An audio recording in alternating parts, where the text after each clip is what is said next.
এবার নজর রাখবো বাংলাদেশের দিকে, কারণ সংরক্ষণ বিরোধী আন্দোলনে ফের নতুন করে অশান্ত ঢাকা।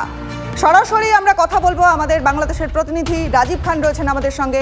রাজীব, এখনকার কি পরিস্থিতি?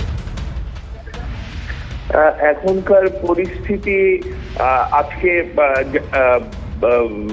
কোটা সংস্কার যে আন্দোলনকারীরা তারা কিন্তু বাংলাদেশে আজকে কমপ্লিট শাটডাউন নামে একটি কর্মসূচি দিয়েছেন।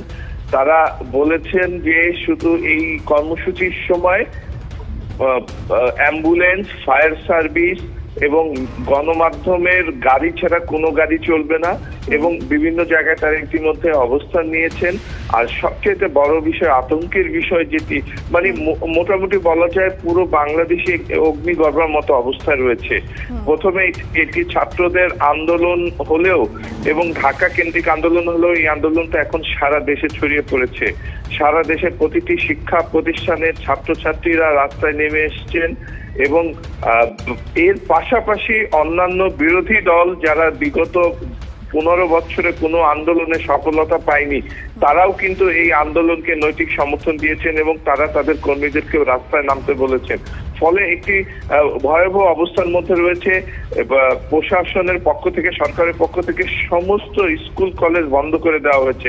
তারপরে যেখানে আবাসিক হলগুলো রয়েছে ছাত্রছাত্রীদের জন্য, তারা কিন্তু আন্দোলনকারীরা ঘোষণা দিয়েছে আমরা হল ছাড়বো না এবং তাদের হল থেকে বিতাড়িত করতে কিন্তু আইন শৃঙ্খলা বাহিনী ব্যাপক অভিযান চালিয়েছে সারা দেশব্যাপী। বিশেষ করে ঢাকা শহরে ঢাকা বিশ্ববিদ্যালয় এবং অন্যান্য বিশ্ববিদ্যালয় যেগুলো রয়েছে সেখানে কিন্তু আমরা রাতভর বিভিন্ন গন্ডগোলের খবর পাচ্ছি।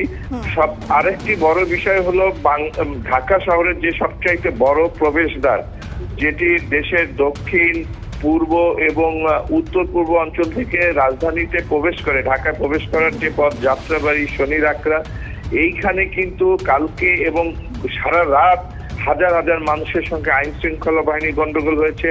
এই বিক্ষোভকারীরা তারা এই ঢাকা শহরে ঢোকার যে টোল প্লাজা রয়েছে সেই টোল প্লাজা সহ আশেপাশের ব্যাপক স্থাপনা একদম ভাঙচুর করে আগুন ধরিয়ে পুড়িয়ে দিয়েছে এবং সেখানে কিন্তু হতাহতের ঘটনা ঘটেছে, মৃত্যুর ঘটনা ঘটেছে এবং গাড়ি, টোল প্লাজা ছাড়াও বিভিন্ন জায়গায় অগ্নিসংযোগ হয়েছে।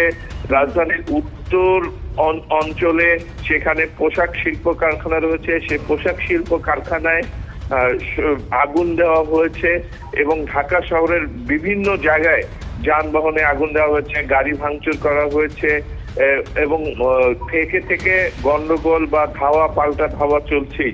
মানে বলা চলে আইন শৃঙ্খলা বাহিনী এবং আন্দোলনকারীরা একদম মুখোমুখি অবস্থানে রয়েছে এবং সকাল থেকে আমরা দেখতে পাচ্ছি। রাজীব, আপাতত আপনাকে অনেক ধন্যবাদ।